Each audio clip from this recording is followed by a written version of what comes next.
Welcome to the YoggNation, the Spirit of Gratitude podcast on the Integration platform. Hello, friends. My name is Yogesh Patel, and this podcast explores the themes of bullying, self-awareness, and the power of our inner spirit, including the silent battles we all face. Join me every week as I invite high-profile guests as we explore how adversity shapes us, how gratitude lifts us, and how we can all uncover the inner strength that we all have within ourselves. Join the conversation. I appreciate you listening in.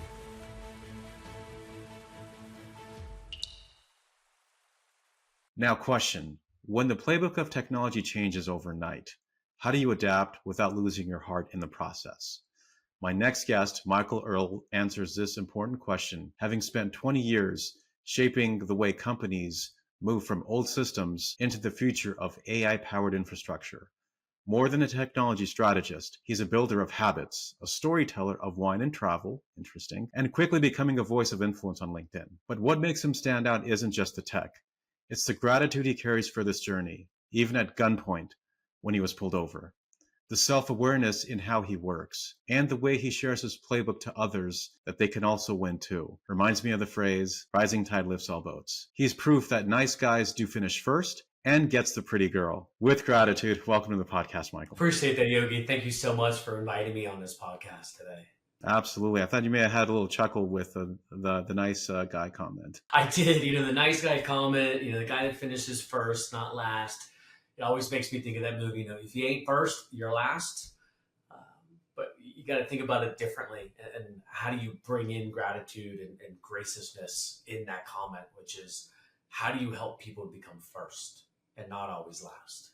Very interesting point. Although I do want to be able to put that on the side. We're going to get to that. But tell me what happened in the incident where you were pulled over. Oh, crazy episode. I was working for a consultant out of Chicago. I was doing some work in Memphis. There's a large hospital system there that I would donate all of my money to. You can look it up. You probably know who it is. It was 3 o'clock in the morning. We just got done doing a huge migration cutover. I think back then GPSs weren't in your phone. They were the thing that you attached to your window or attached to your car. And I'm driving this car. I leave the customer's premise, trying to head to the hotel. I go left, I go right, and all of a sudden, this cop's following me. I'm like, what is going on? I go left again, I go right again. He's on my tail. Then all of a sudden, lights started flashing. And I go, oh my gosh, what is going on? I'm in the middle of a bad neighborhood. I'm driving a rental car. I'm in my dress clothes. And I turn around. There's 7 cop cars. There's the K9 unit. I swear, I felt like the helicopter was above. That's just how much chaos and noise that was going on. 7 cop cars? What the heck did you do, Michael? Well, when the officer came up to me, hand on his gun, and he's like, boy, do you know you're driving a stolen car? I'm like, no, I'm not driving a stolen car. I'm driving a car I just rented. And he's like, says here, you're driving a stolen car. Pulls me out. I'm sitting out there. I'm on the ground. He's got all these cops around me. I'm at gunpoint, and he's like, you're driving a stolen car. They ruffle through my car. And I'm like, oh my gosh, what is going on? Finally, he puts me in the back of the cop car. I'm cuffed. So you were handcuffed? Handcuffed. He shows me on the computer that this was a stolen car. I convinced him enough because he said, we didn't run from you. You didn't try and do anything. Something didn't feel right, but I was worried about myself. That's what he said to me. And so I convinced him to let me go to the car, find the slip that shows that I rented the car. He lets me out, follows me to the car. I'm going through the car and I can't find it. Lesson number 1, always put in the same spot. I always put in that center console, wasn't there. They rummaged my car. They couldn't find, they weren't looking for that. They were looking for drugs. I find the slip. I proved to him that I just rented the car 5 days earlier and I need to return it tomorrow. And he says to me, there's nothing I can do. I will follow you back to your hotel room. Good luck getting to the airport tomorrow. That was his response to me. So if I think back at that one, I go, where's the gratitude in that? One, one, I didn't die. Two, I was kind of reminded that there is safety and freedom. Oh my gosh, ordinary days are privileges. We often forget to appreciate them. That's kind of the gratitude messages there. And that stuck to you. It stuck to me. Yeah, absolutely. It's it's one of those stories that I keep to myself. Every once in a while, we'll bring it up, but I always think about it every time I rent a car. I know where that pink slip is. I know how to deal with it, and I look at it and go, every day is a privilege to be alive. Every day I have to be happy, and I have to show I'm happy at the same time, because tomorrow I might not be here. The funny part was the next day I get in the car. He takes me back to the hotel. I'm driving on the highway to get to the airport, and every time I saw a cop, I got off, got back on, got off, got back on, and I pull into the rental car place and I go, "You guys rented me a stolen car." Yeah, what'd they say to that? Yeah, come to find out, the car wasn't stolen. So this goes back to, when I look at, I'm a technologist, so there's things I'm always thinking about. The company I rented the car from had a state code and a car code. Common sense says VIN numbers are unique, but this company didn't actually use VIN numbers. They used the same state code and car code. When somebody actually reported the car stolen, they pulled up the state code and car code, which was my car, not the one that was actually stolen. Yeah. And you think that was how many years ago? 15 years ago? 16?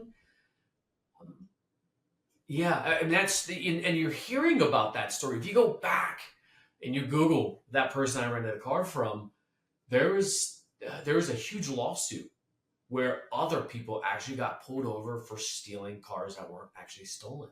Crazy world we live in. Yeah, I mean, I had a smaller version of that, being pulled over by the U.S. Capitol Police, just right next to the House of Representative wing. But I did not get guns drawn on me. You should be happy, because I'm sitting there going, please don't throw me down. I'm in my dress clothes. I'm like, and my wife said, how did you resist? I go, Yep. Yeah. In fact, an aide from one of the representatives from Florida said, "No, he's with me."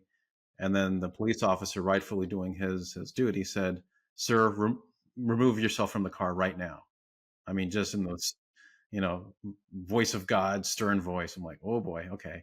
Luckily, I found my paperwork, the rental car, and I forgot what happened or why I wouldn't stop. I don't think I ran a red light, but whatever the case, gratitude at this level and at this level. Crazy. it's so crazy, isn't it? When you think of and how short life can be, and how interactive it can be. And, and it's just, Is that why you chose to become a LinkedIn influencer? when you start thinking about LinkedIn influencer, I go back to, I've been in this industry 20 plus years.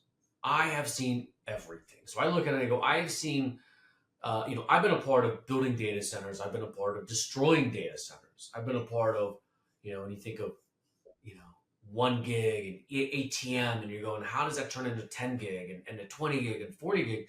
You're going, how does this industry evolve? I've seen it all. When I looked at myself and I go, there's so much to share. I've always thought about writing a book.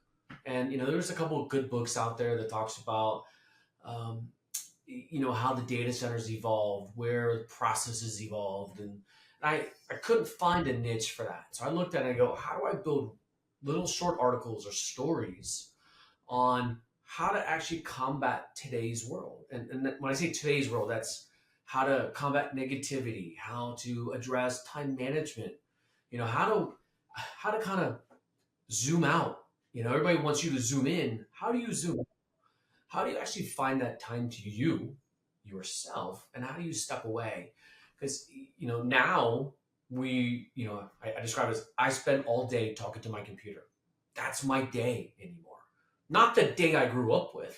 I grew up meeting people. Well, isn't the computer the medium to talk to people? Well, computer could be a medium, but it's changed. It used to be in-person meetings over coffee, tea, those things, dinner. And now the medium is we sit, we talk to the computer, and you're on the other side, and we're trying to have a conversation, and I'm trying to understand who you are and where you're coming from in order to understand how to help you. And that's where, So then, who is Michael Earls that gives this person the opportunity to help others? it's a great question. I've been thinking about that as well. Like, why me? Why should I do that? And I look and I go, there's a lot of things that happen in my life that we haven't even talked about, and those things could have broke me, but they changed me. They allowed me to look in deep and say, how do I adapt? How do I overcome those issues? Some great, I call them great stories now, but one of the stories I wrote on LinkedIn is my brother had a head injury when I was a freshman in high school. I didn't have a high school um, life like others did. I had a brother that uh, died a few times, lost part of his brain, but he was able to adapt and overcome that. I was able to adapt and overcome that, but I had to change who I am. I had to look at the gifts that were given to me at the time. That's one story when I look at it. And I wrote another story about him, and kind of relates back to your podcaster from last week, which was a guy who's the master in Taekwondo or Kung Fu. I can't remember what his martial arts. And my brother and I used to do martial arts. Yeah, and we started it after. You think he had a head injury. I had to teach him how to walk, talk, shave, just be somewhat normal again.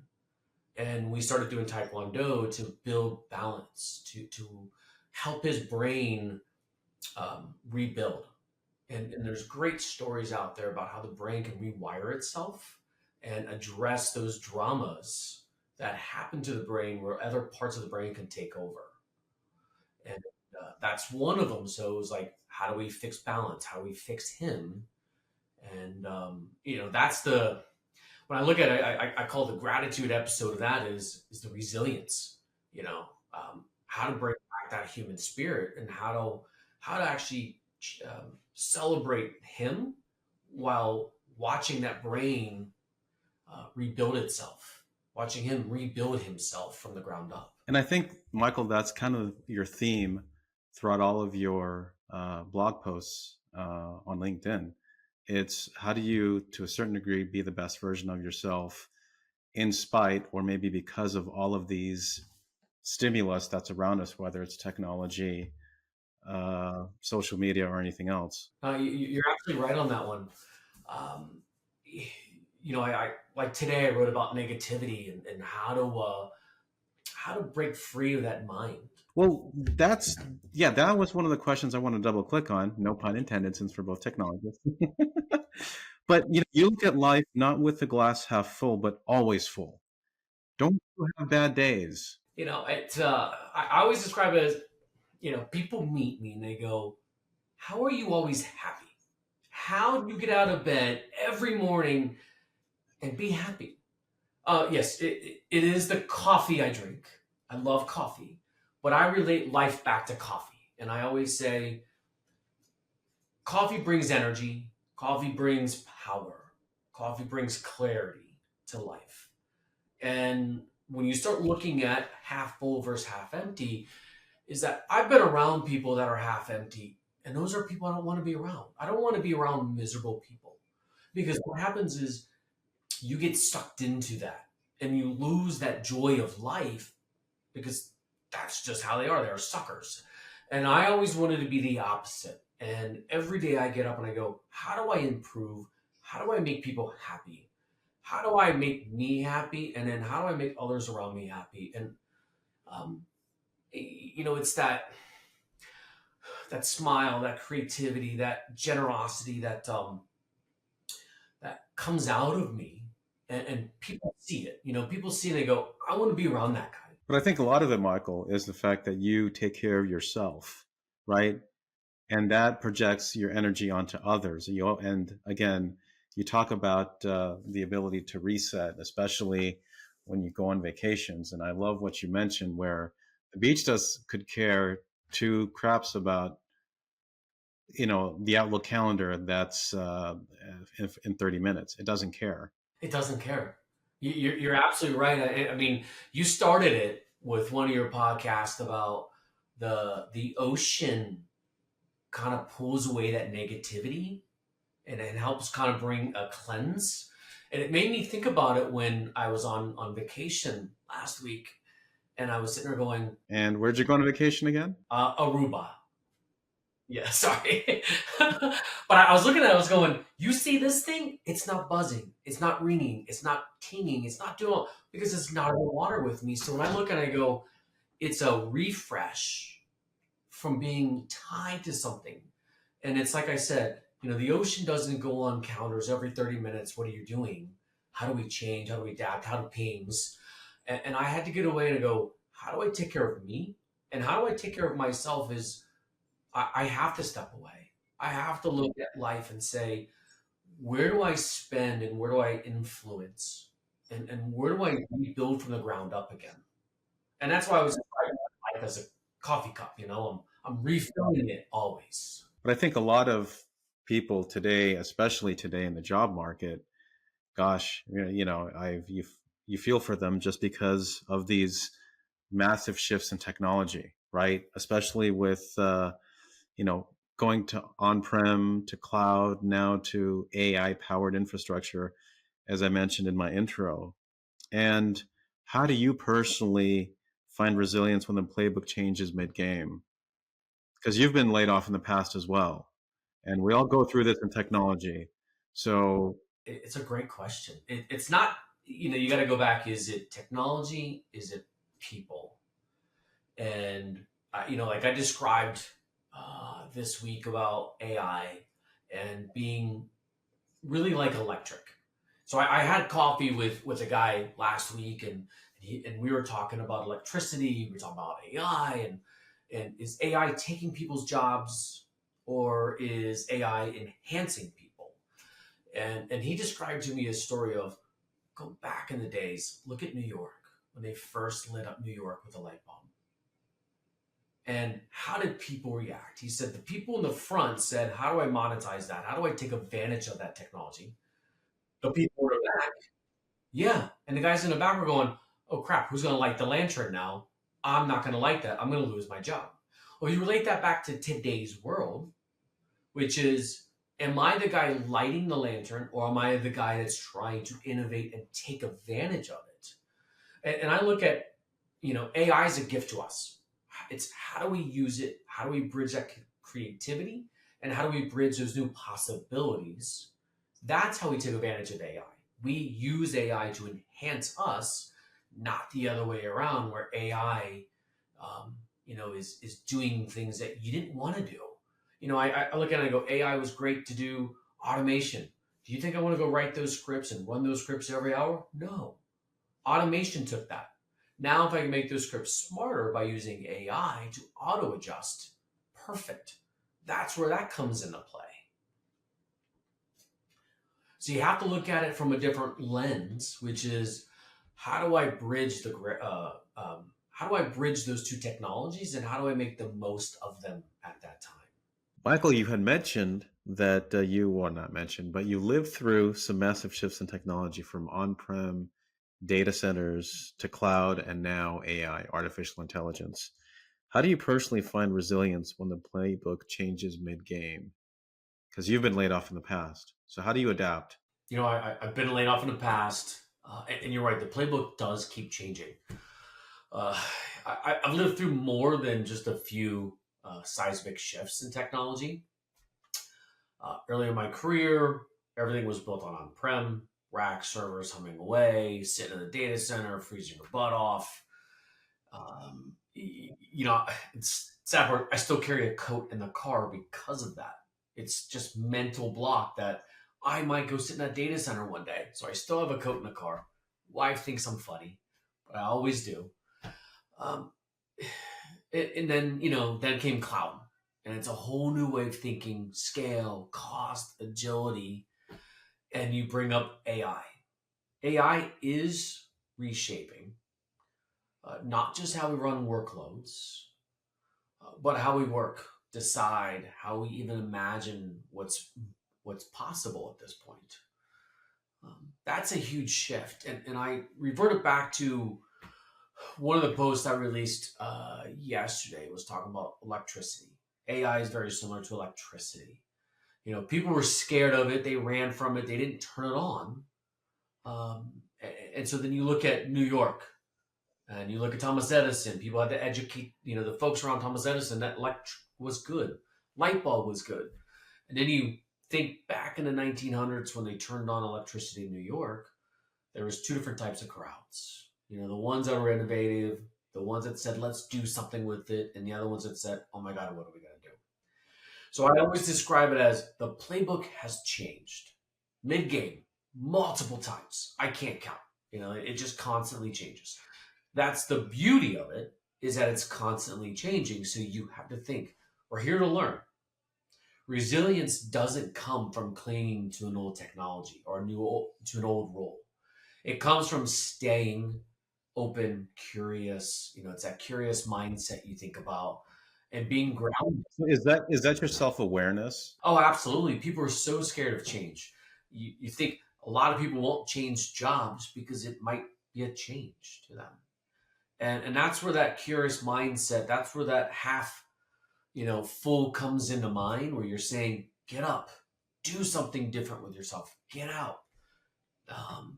But I look at it and I go, that's my self-awareness is, I always describe myself as I'm always, a half full guy, I'm always overflowing.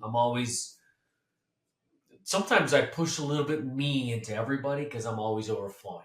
And I'm funny about this, but I always talk about coffee and I go, I love coffee. It tastes great, it's got great flavor. It's got energy. It's got, the warmth to it if you're drinking hot coffee. But that's how I always try and make myself feel and appeal to others, is that I'm bringing warmth. I'm filling you with that joy. I'm helping to stimulate your mind. And that's what I kind of look at today. We have to do the same thing with AI. We have to figure out how to stimulate our mind and use technology to make things better. I was kind of picture like, Right. Yeah. I guess it's that historical perspective. there is a cost of jobs, yes. There's going to be a cost of jobs no matter what we do. AI or no AI. I mean, think about it. When Ford created the assembly line, there was a change of labor. So people were building things by hand. Cars were built by hand. Now they moved into an automated process. We're making better things at a faster rate with less issues to it. That's where AI is going to come into play. It's how do I use AI to my advantage? How do I figure out a way to monopolize on that? Sorry, how do I monopolize on it? Yeah, get an idea. Any ideas on that? Because I think that's what I think your readership, right, and even to the listeners of this podcast, the citizens of YoggNation, would want to know that. I think they will. I really do believe that. I think when they look at it, they go, what am I doing today where AI can help me? What repeatable tasks am I doing? They're searching for a playbook, Michael, right? That doesn't get them to a panic state. Yeah, well, it goes back to, yes, a playbook. And how do I bridge in a same repeatable playbook that makes sense? And I always feel like, yes, shifts always feel overwhelming. Playbooks can feel overwhelming. No matter how many times I use that same play over and over, you have to adapt and change in that playbook. If you don't adapt or change, you're going to run into the same issues over and over again. Think about like football and think about soccer, is that they can't continue to run that same play. They're going to get tackled no matter what, or they're going to miss that ball. So they're all having to adapt. But I guess my concern with AI is the fact that it's just the rapid change of pace, technology and society can't keep up. I mean, we're now what, ChatGPT 5.0 when it just came out 14 months ago or something like that? I mean, in its official capacity, of course. Came out about 2 years ago. But you got to think AI's been evolving. So you have to think what it's doing is, ChatGPT 5. What's the difference between 4? Is it thinking more? Is it turning more humanistic? Is it being able to act like you and I? It does have a brain. Multiple computers, act as a single brain. Is it going to make better decisions than you and I? Is it going to make warm, thought well decisions? No. It's going to make decisions based on calculated risk and math. That's why it's great in certain circumstances. Like, I want to read an X-ray. It knows that in and out. I can read that over and over again. So when I look at it, I go, there might be a doctor that says, I'm exhausted. I can't read those all day long. If I look at AI, that might actually help streamline that process. Yeah, I might reduce a head count along the way and say, instead of 10 doctors here looking at x-rays and MRIs all day long in a dark room, people get tired, people get sleepy, things get missed. If I can run that through technology and say, I am looking for X pointers, always X pointers. Show me where those are over and over again. Anything that falls out of anomaly, then it gets read by a human. And let them make that determination. That's gonna, you think of medicine. You always think of, like Star Trek. That guy went like this, and you go up and down on you, and you're like, that's what's wrong with you. Not tell me what's wrong with you. People don't express their feelings. People don't explain what's truly wrong with them.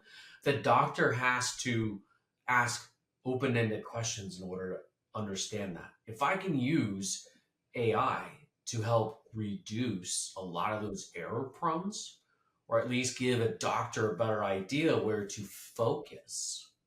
Because you got to think, a doctor has to know everything today, and then he's limited based on what the insurance companies are telling him he has to do. So if I can reduce some of that complexity there and say, here's a patient, here's what we know about the patient, here's a quick little summary. So I guess to summarize, it's really improving your quality of life. That's how I feel. I feel for me, it's resilience is about treating, a new playbook. So taking that same playbook and updating it, and constantly looking at it and going, how do I evolve that playbook? How do I simplify my life? How do I give myself back time? And then, how do I evolve? So you got to think, we evolved as humans. We get smarter. We create more. We do things that we've never done before. So think of the caveman and look at him and look at us now. We sit and work on our computers all day long, where he went out hunting. We've evolved from that. But it's all about solving real problems. And I think if we use AI to help solve real world problems, then we can move forward together. But if we don't do that, then what was the point of creating AI at this point? I guess you'll have to ask the masters of technology on that. Yeah. I think time will tell on this one, which is what happens on the next round. How does it get smarter? So when you think of like agentic AI, what is agentic AI doing for you? It helps you think, or It helps you think. Yeah, so it's using common sense language. So it's saying, Yogi, you do this same pattern every time. How would I turn that into a workflow? How do I address that instead of saying, Yogi, you have 25 different apps. Couldn't we actually combine those into one that's more of a dynamic, data-driven application using agentic AI to say, let's connect these markers together, give you a better application. Same thing with the doctor. How do I connect those markers and say, here's the 25 things you should have been looking at you totally missed because you're sleepy, or because we need to reduce the time to see patients, or I need to reduce and summarize more. I look and I go, every day I use AI to summarize meetings. I look and I go, I write notes all day long. I have a pen and paper. But when I use a pen and paper, what happens? I miss things because I'm not paying attention. I'm writing my note.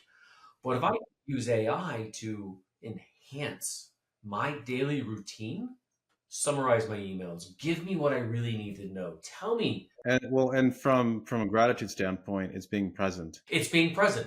Absolutely. And I always kind of look at it and go, gratitude is about being present, but also gratitude is about disruptions to open new doors. I know it kind of takes that a different way, but if I look at and I go, how do I open new doors? How do I help others succeed? That's really where the gratitude of AI falls into place. Yeah, that was, and now you painted the right picture, because I just wanted to ask.